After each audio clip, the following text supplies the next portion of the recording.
ब्रह्मा भी सोचने लगे, कोई उत्तर नहीं मिला। आप भी सोचेंगे तो कोई उत्तर नहीं मिलेगा, क्योंकि आप कौन हैं ये आप खुद नहीं जान सकते।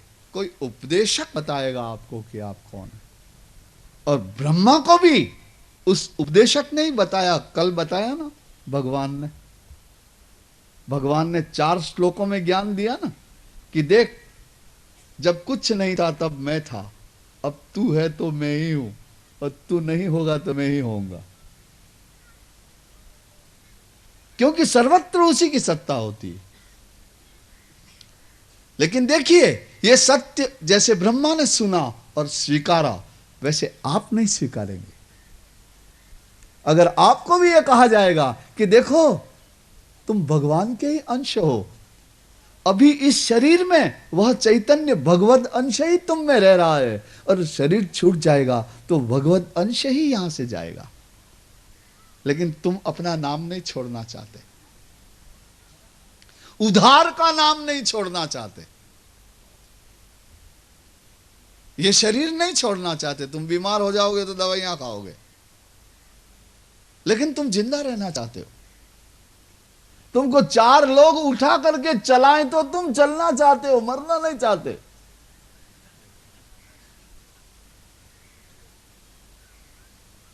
थोड़े बहुत बीमार लोगों को तो प्लेन से इधर ले जाया जाता,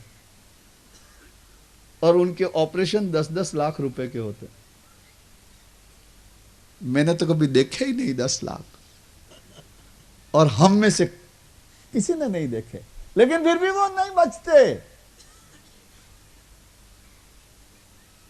मैं क्या कहना चाहता हूं आपसे?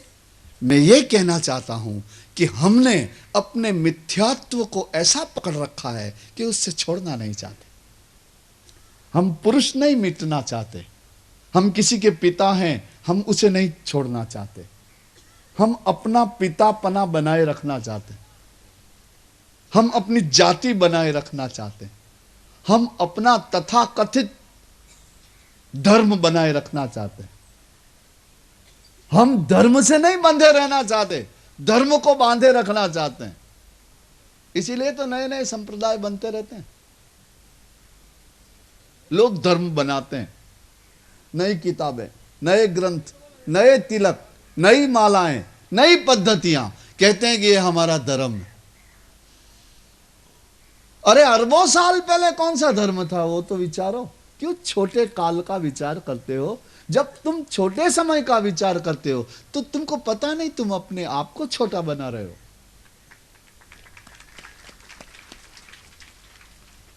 तो क्या तुम छोटा बनने के लिए यहां हो? शास्त्र तो कहता है कि तुम हरि हो, तुम ब्रह्म हो। तुम्हारे भगवान खुद गीता में कहते हैं कि अपार्थ सभी में मैं बैठा हूं, मैं ही हूं। लेकिन तुम अपने नाम, अपनी जाति, अपना लिंग, अपना रूप,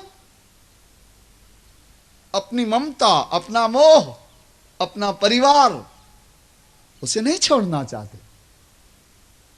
इसका मतलब यह हुआ कि तुम खुद बंधे हुए रहना चाहते हो, तुम मुक्त होना ही नहीं चाहते। और मजे की बात यह है कि तुमको किसी ने बांधा भी नहीं है, तुम खुद ही बंधे हुए हो। मैं कभी कभी ऐसी एक कहानी छोटी सी सुनाया करता हूं। एक बात तो आपको कह दूं, मैं कहानियों के विषय में बड़ा अज्ञानी हूं, मुझे बहुत ज्यादा याद नहीं है, इसीलिए कभी कहता ही नहीं। लेकिन अभी याद आ गई है तो कह देता हूं। एक सेठ जी थे। कुछ कुछ लोग ऐसे होते हैं जो ये जानते हैं कि मैं ठीक नहीं कर रहा तो भी वही करते रहते हैं।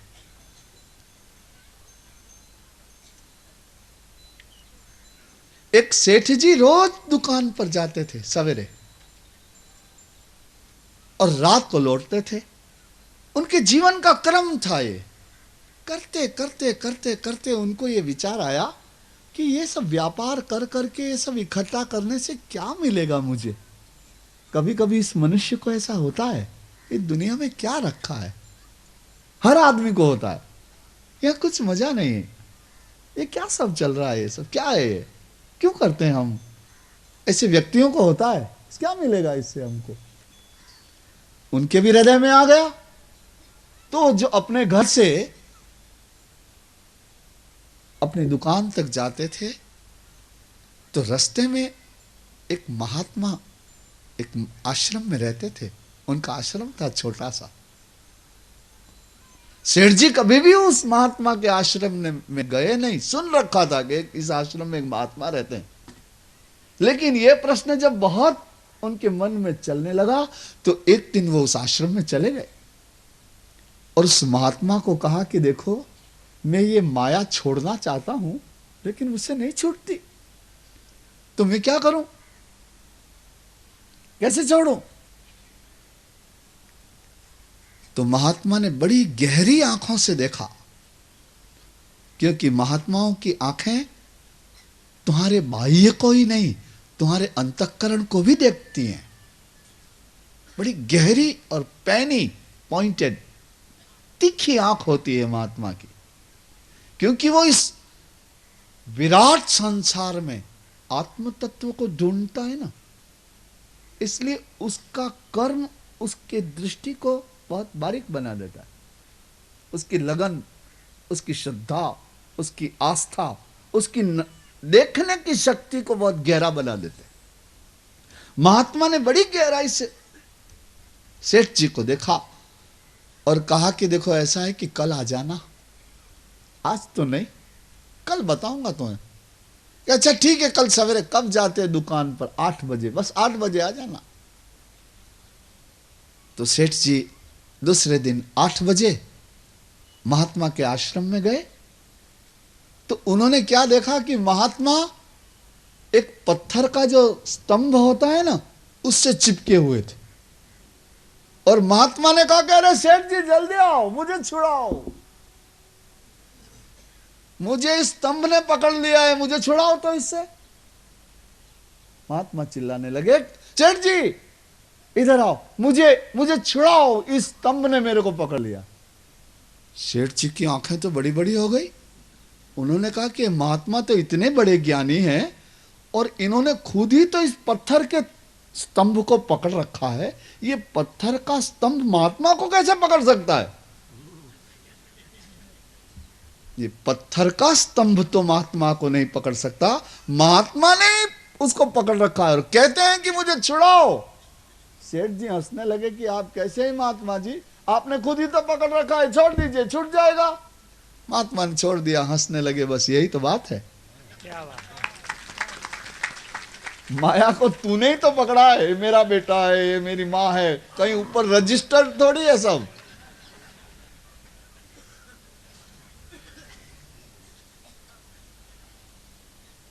यही तो बात है। जड़ माया तुम्हें कैसे पकड़ सकती है? तुम्ही ने तो पकड़ रखा है अपने आप को, उन फ्रेम में बिठा रखा है। मैं पिता हूं, मैं पुरुष हूं, मैं ज्ञानी हूं, मैं शक्तिशाली हूं, मैं धनवान हूं, मैं सुंदर हूं, मैं इस स्त्री का पति हूं, मैं इस बालिका का पिता हूं, मैं उसका पिता हूं, मेरा यह पुत्र है, मेरी यह शक्ति है। ऐसा तुमने ही अपने आप को सीमित बना रखा है। बाकी वस्तुतः तुम हरि ही हो। लेकिन यह शास्त्र कह रहे हैं, लेकिन तुम स्वीकार नहीं करना चाहते। देखो महात्माओं की वाणी को, ज्ञानेश्वरी देखो, उसमें यही लिखा है, कोई संत दूसरा कहे